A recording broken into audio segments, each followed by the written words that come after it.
Hari Om.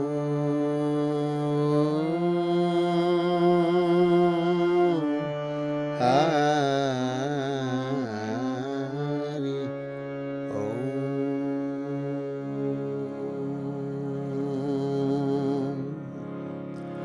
Om Guruve Namaha.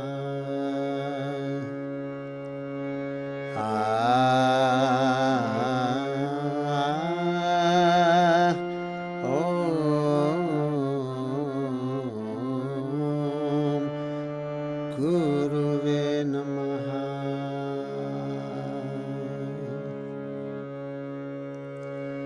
Akanda Mandalakaram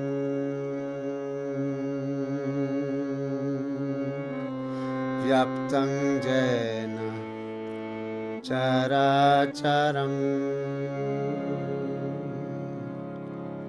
Tatpadam Darshitam Jena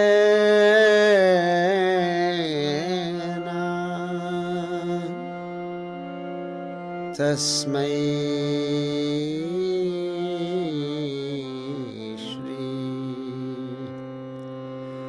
Guruve Namaha.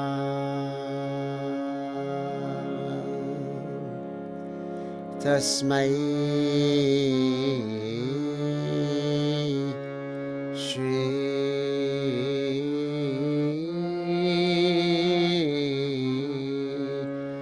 Guruve Namaha.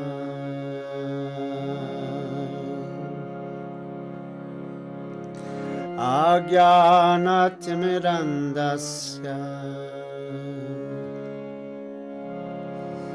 Nananjanan Shalakaya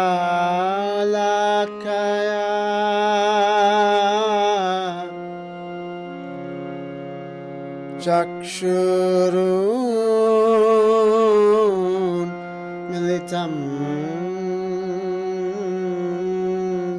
Jena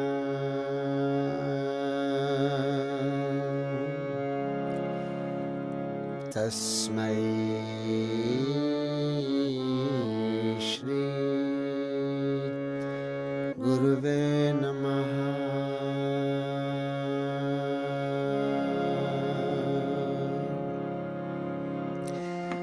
Gurura Brahma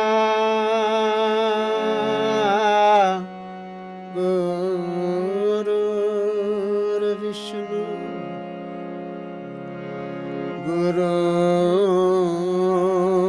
Guru Devo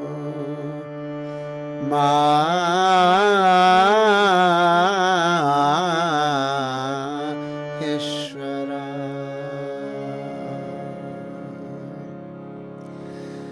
Guru Sakshat Parabrahma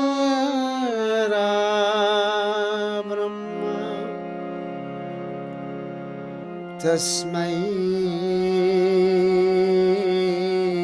Shri Guruve Namaha. Tasmai Shri Guruve Namaha. Janamulam Guru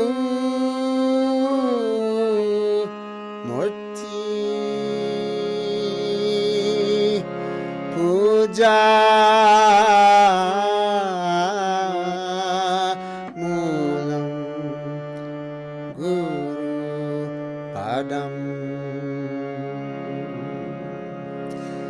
Mantra Mulam Guru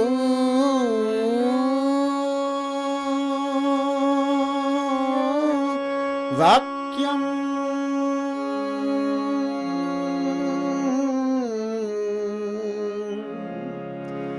mokshamulam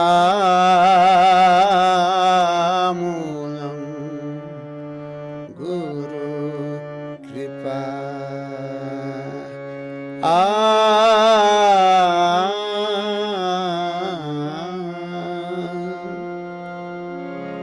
moksha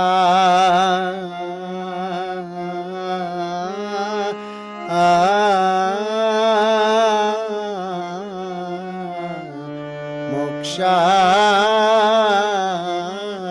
mulam guru kripa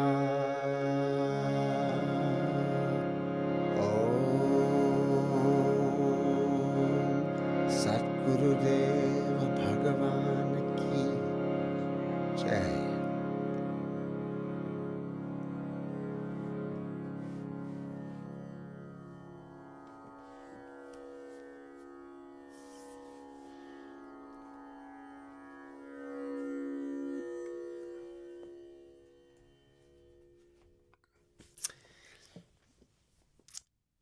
Greetings, everyone. Good afternoon, good evening, good morning, wherever you may be. I know we gather to these events from all over the world, which is, which was one of the blessings of I guess, the pandemic and opening up our spiritual practices and our spiritual sharings um, to Zoom and to our worldwide community.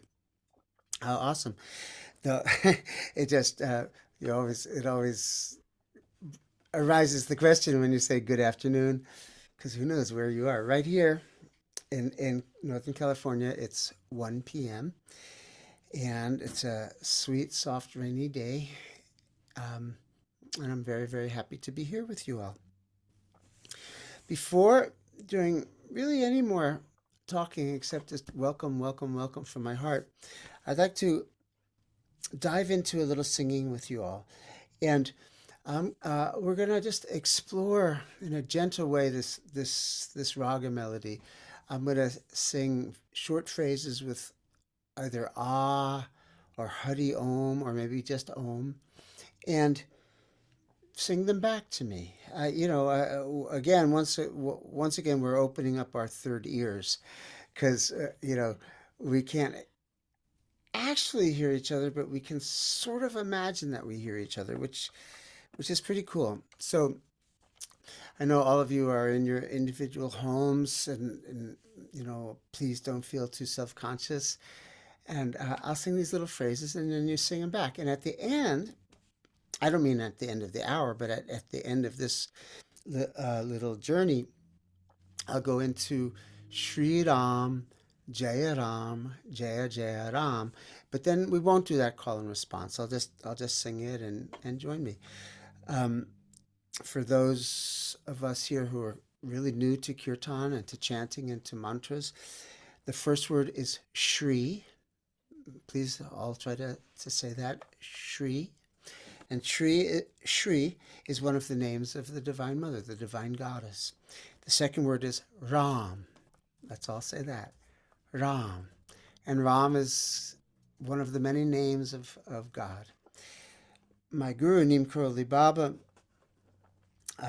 very often said, say the name of Ram and the impossible becomes possible. So that's been the cornerstone of my foundation since I met him in 1971, Neem Karoli Baba. And then we sing Jaya, or Jay, or Jai, or Jaya. It means victory. So the full mantra is Shri Ram, Jaya, Jaya Ram. Victory to Goddess, victory to God, victory to our own souls, and victory to all the souls of all sentient and non-sentient beings.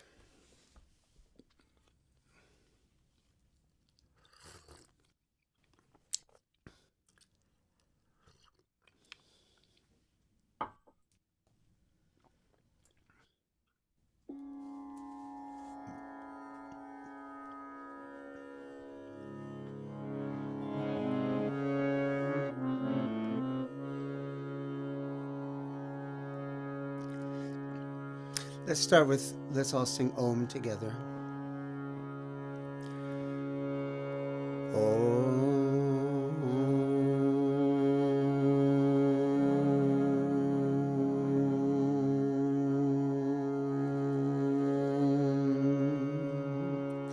Deep breath.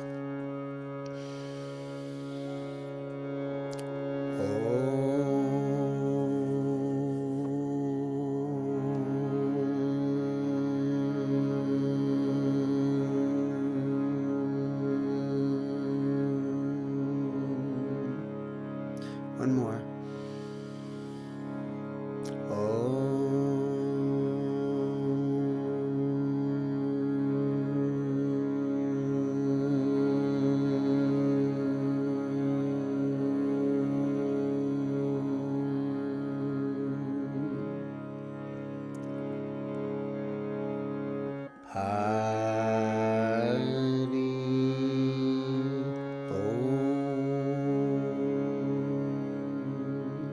Your turn.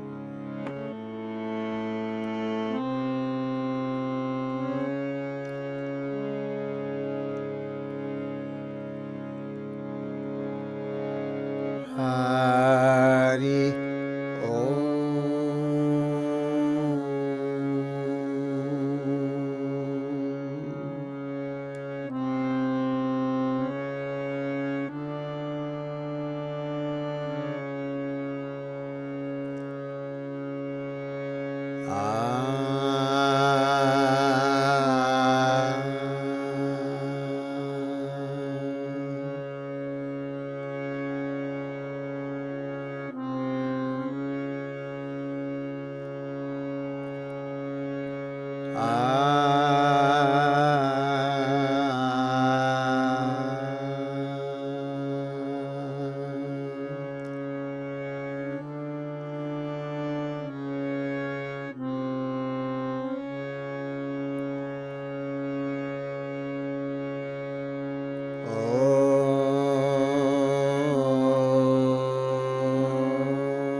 Let's try to, relax our jaws and while we're singing, let our mouth open.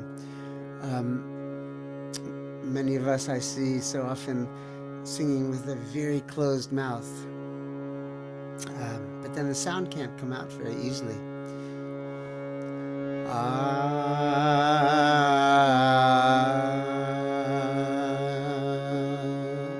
Your turn.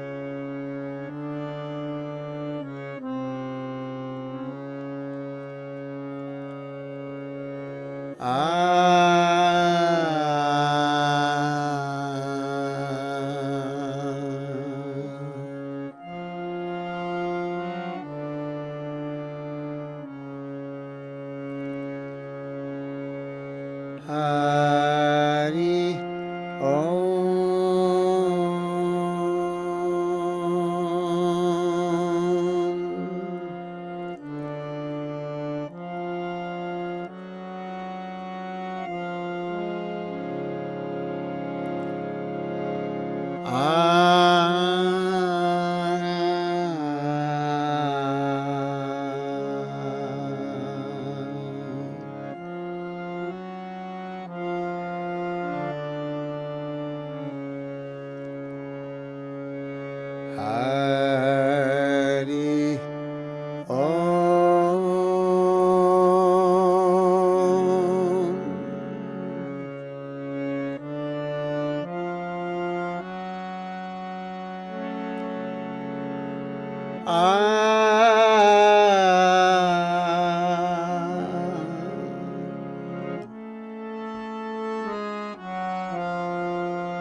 Shri Ram Jaya Ram Jaya Jaya Ram. All together.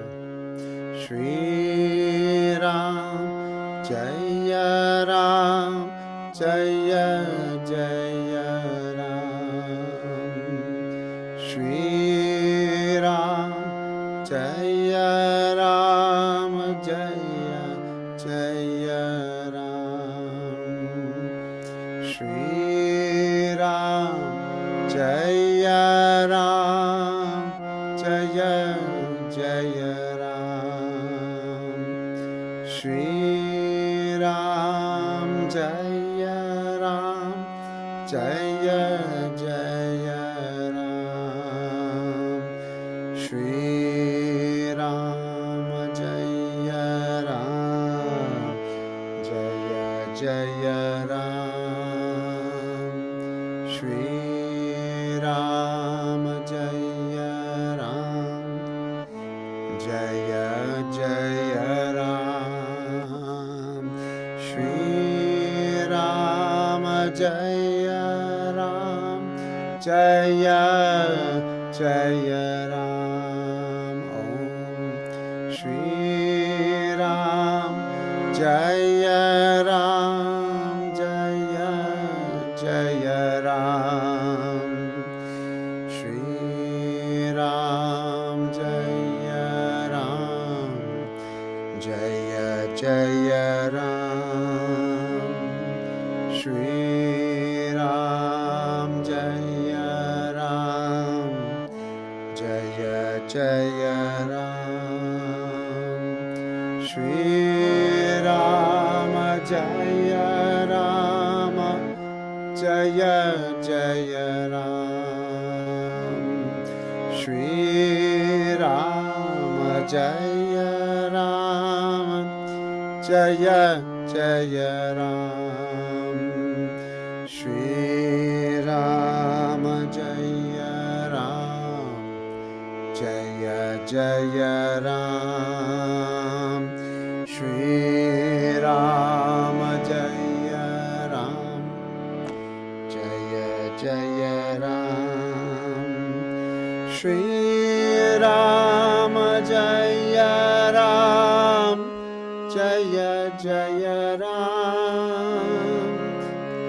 Shri Ram Jaya Ram Jaya Jaya Ram.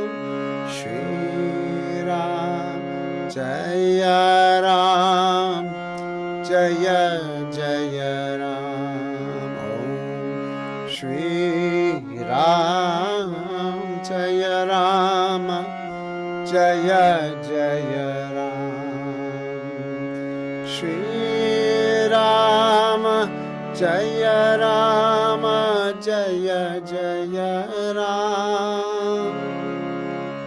Shri Ram Jaya Ram Jaya Jaya Ram. Shri Ram Jaya Ram Jaya Jaya Ram. Om Shri Ram Jaya Ram Jaya Jaya Ram.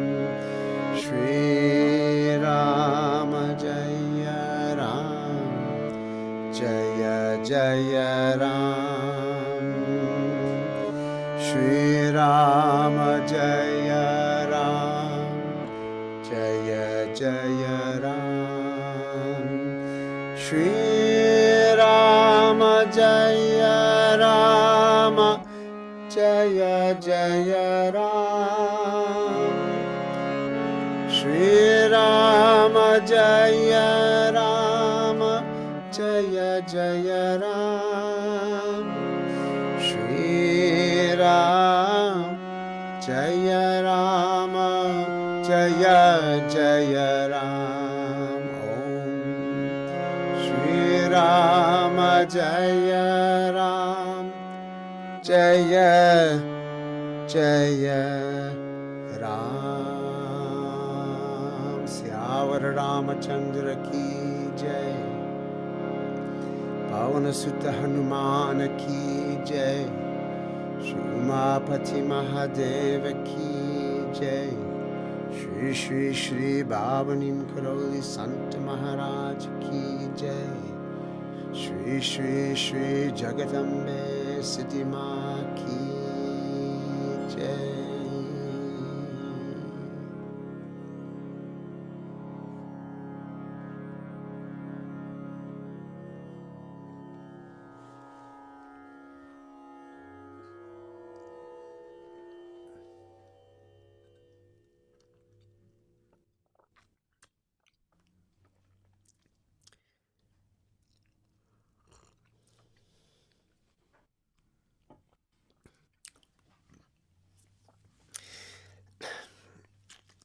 With that, I can say, welcome to Kirtan Camp. I've sung that melody for Sri Ram, Jai Ram, Jai Jai Ram. I think every Kirtan Camp from the beginning, 20 years ago, 21 years ago, when we were doing in-person Kirtan camps. And I'm hoping that very soon, I won't say when, but I'm hoping that very soon we will do another in-person Kirtan camp. But of course, the circumstances of the last several years have changed for everyone. And though at first I was resistant, how can we do an online camp? Well, with working on all the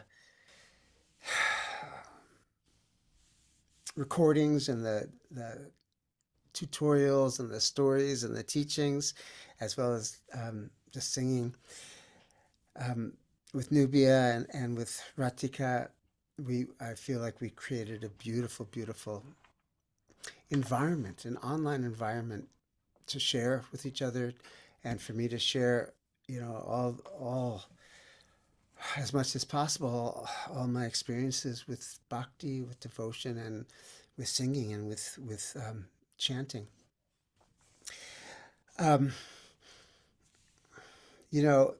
It's so wonderful to learn music and to learn a little bit more about singing and particularly how to connect our voice to our emotions, to the deep-seated feelings in our hearts. And that journey of discovery has been a long one and a rich one, and I should say a challenging one for me. And I love to share it. And we all, I guess I shouldn't say we all, but I think we all love music and love listening to music. And when we get into kirtan and into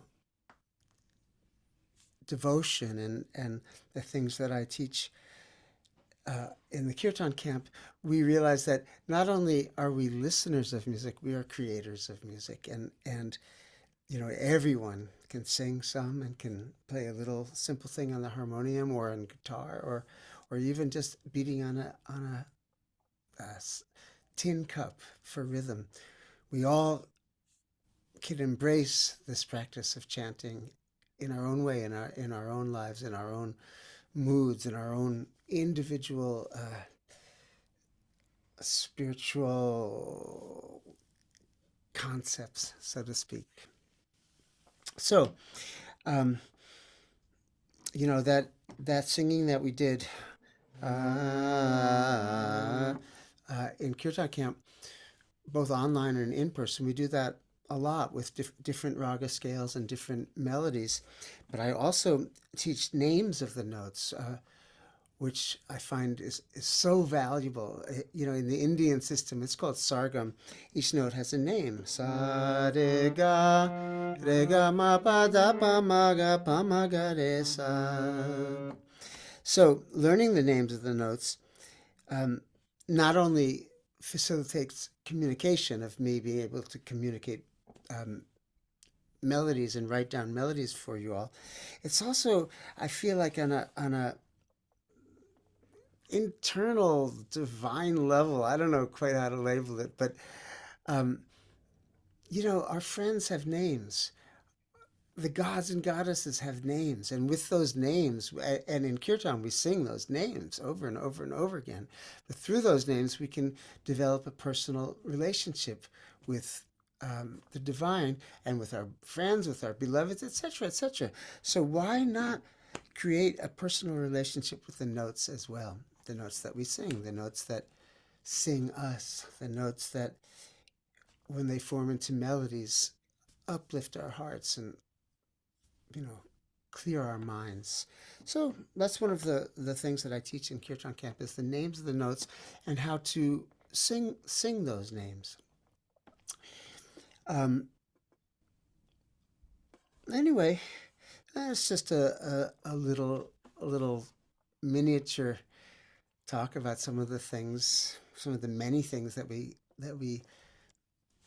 explore in the online camp. And I was wondering if anybody had any questions about well, really about bhakti and devotion and chanting in general, or any specific questions about what they might expect from our next online camp.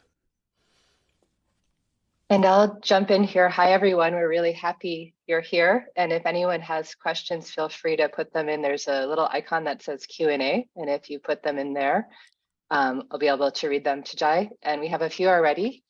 So the first one is, could you speak a little bit about the relationship between music and bhakti? Yes.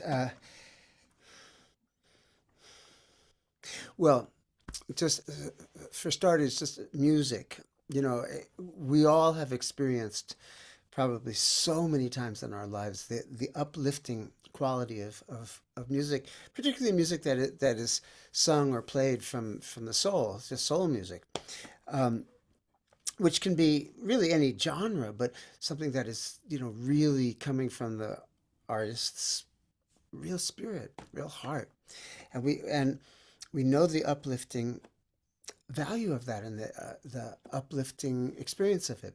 Now in bhakti, we take that as a starting place. Well, as one of the many starting places.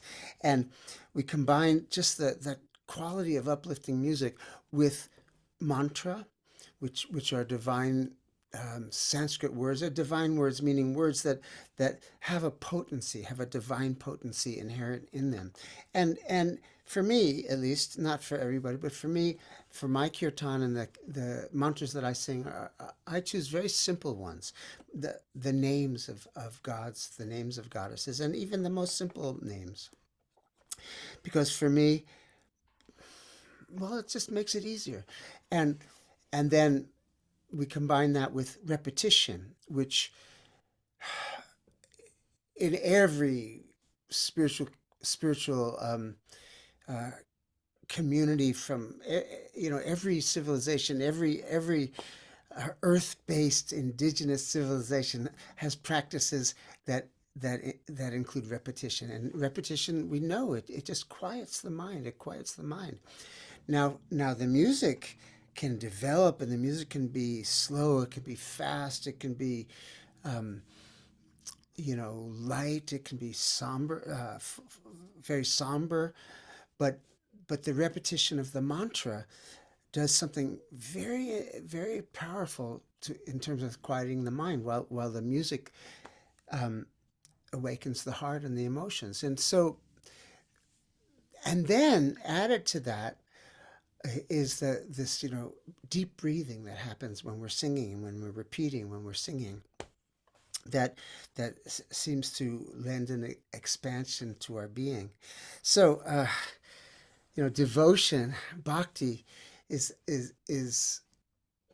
the bhakti yoga, I should say, is the practice and the journey of developing a deeply personal and feelingful relationship with God or with Goddess.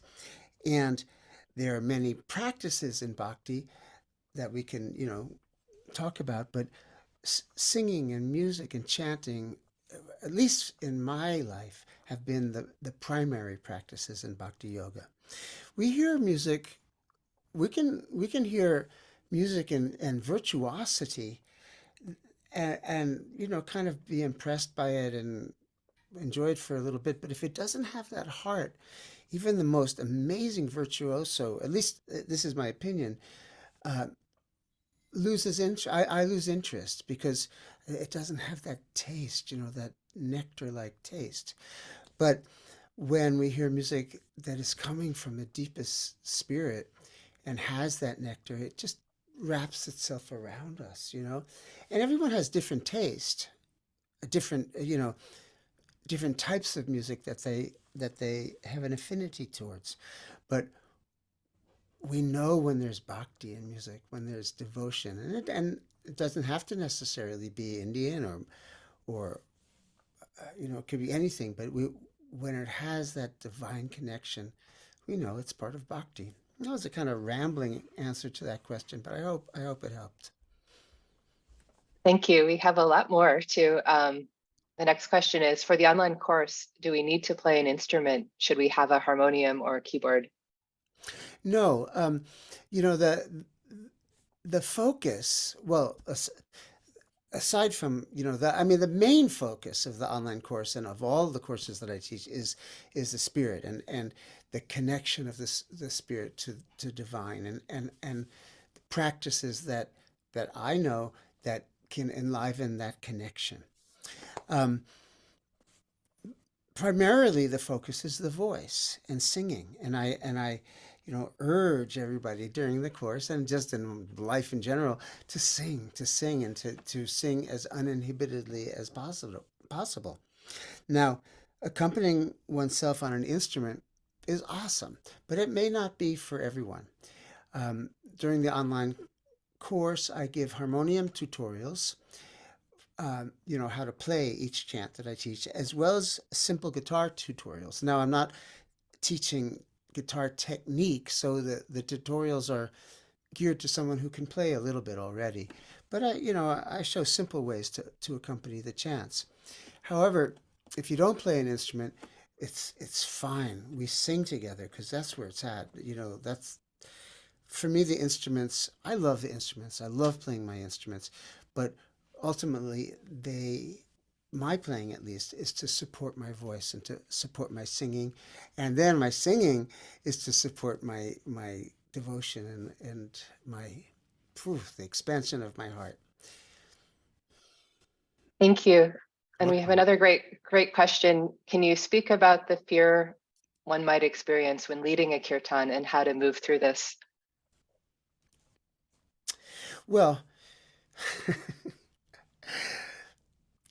my journey as a quote unquote singer and subset as a quote unquote kirtan leader has been a very, very long one because I didn't start my life as a singer. I was very, very much uh, uh, passionate about music since I was really little and about learning music and learning how to play music.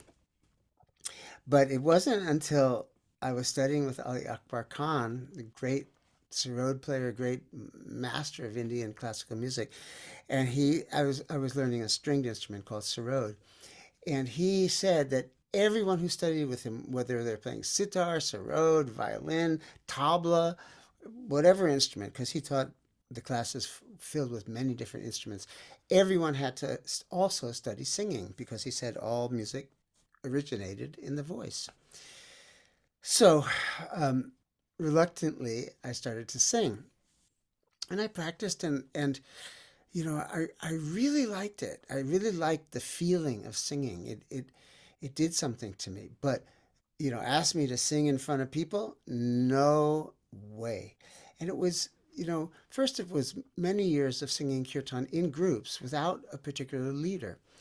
And then, well, time passed and time passed, and I have to say that I started doing a lot of concerts with my band Pagan Love Orchestra, and I was terrified of singing. I was just terrified of singing in front of people. And when the Pagan Love Orchestra went to the back burner, um, I was receiving many requests from different people in different groups to come and talk about and lead kirtan in these small groups. And I must say, I was just terrified, terrified, terrified. I did not want to be a singer. And over that period, I was also uh, actively alcoholic and addicted to drugs. And the only way I could step forward and lead kirtan was um, by getting by drinking or taking something. And long story short, many years ago, decades ago, I got sober and I thought to myself, well, this is great to be sober, but I'm never going to get on a stage again because that pushes all my buttons.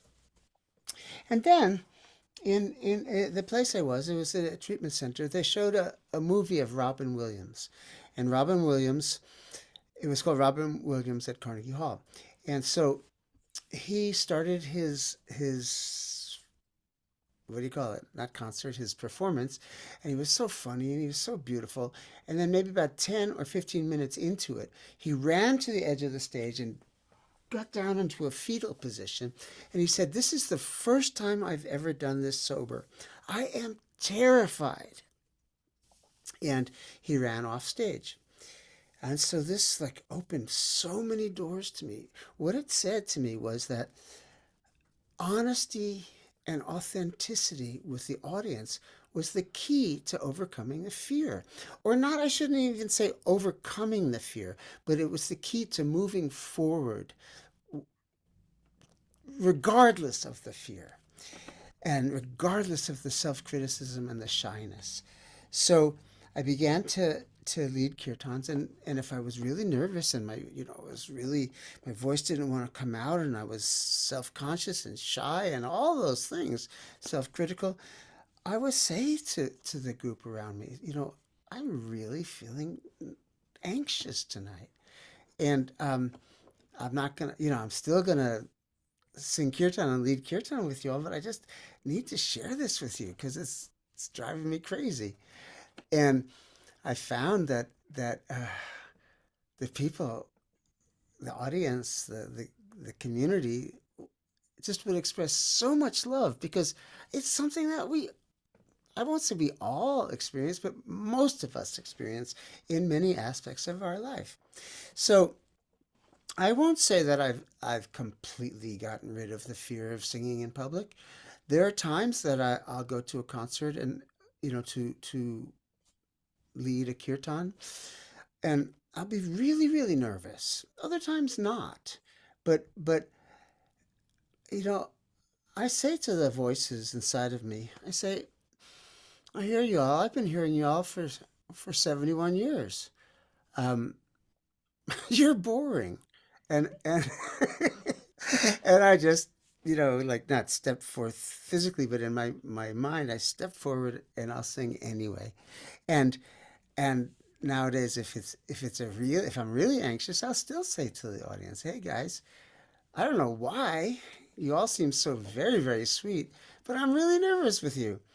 Um, and then I step forward and sing, and I guess that's what I can say. When I first started singing, in public, that is, I really, really trained myself to sing loud and high and as powerfully as possible because I was so shy and I didn't want anybody to see that terrified side of me.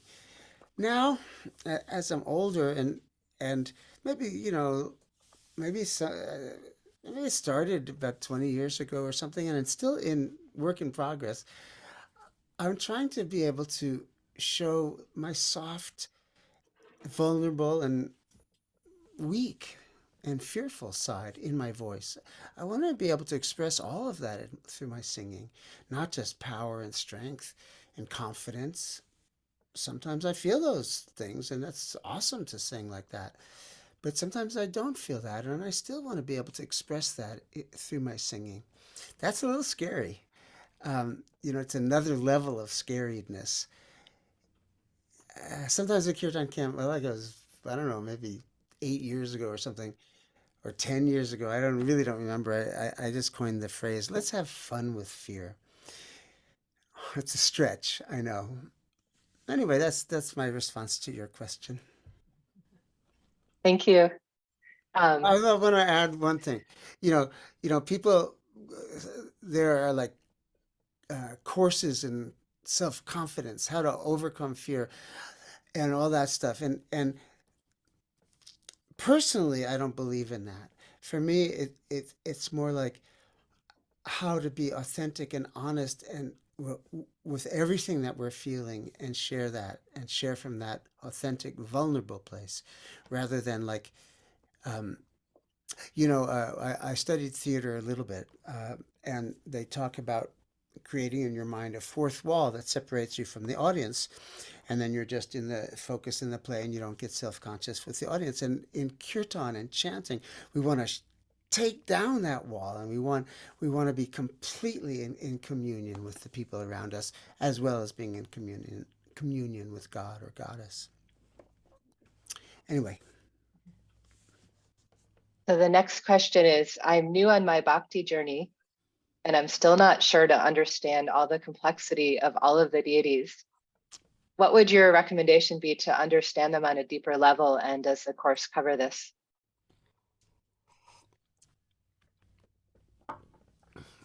well, first I'll say I have a couple of answers to that question, and it's a great question.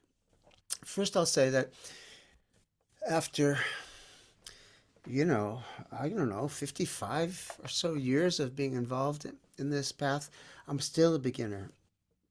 And I feel that the vastness of this tradition, is breathtaking. And if I can put my little pinky toe in this ocean of bhakti, in this ocean of divinity, just for a moment, my life has been well lived. Um, so that being said, there are many, many beautiful books to read. That we give a book list, a recommended book list that gives stories of the deities and the great epics and the great tales of God, Goddess. And those are really, really, really great to read because not only do they teach about the tradition, it's so engaging. The stories are so amazing. I tell a lot of stories and explanations during the online class. And my wife Nubia does several classes just specifically speaking about the gods and the goddesses, their relationship to each other, and the families kind of, and what what mantras to mix and what mantras not to mix. So yeah, it's a long study. It's not something that one learns in a day or a week or a month or a year or a decade. It's something that we explore and explore and explore through our life and gradually get more and more and more familiarity. But we offer a lot in regards to that. I say we, meaning me and Nubia, as well as Ratika. It's our team. And Daniel Paul. And in level 2, we have Vishwambar also teaching rhythms on kartals and on mridanga. Daniel Paul teaching rhythms, basic kirtan rhythms and tabla, just a little bits. So that's we. We have a beautiful team for you. Thank you. So the next question is, And I think I know, this will be the last one, I think. okay, great. I know that kirtan is a vital part of bhakti practice, but are there other ways to practice the path of bhakti?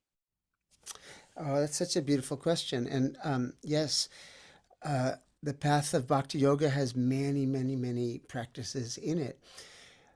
One of my favorites, well, aside from kirtan and chanting and music in general, one of my favorites is storytelling. And storytelling and story listening are both big practices in bhakti. The stories of the avatars, particularly the avatars, the divine beings who have come to material form, not just human form, but on earth in material form, um, to uplift and bless and enjoy and grant salvation to sentient beings.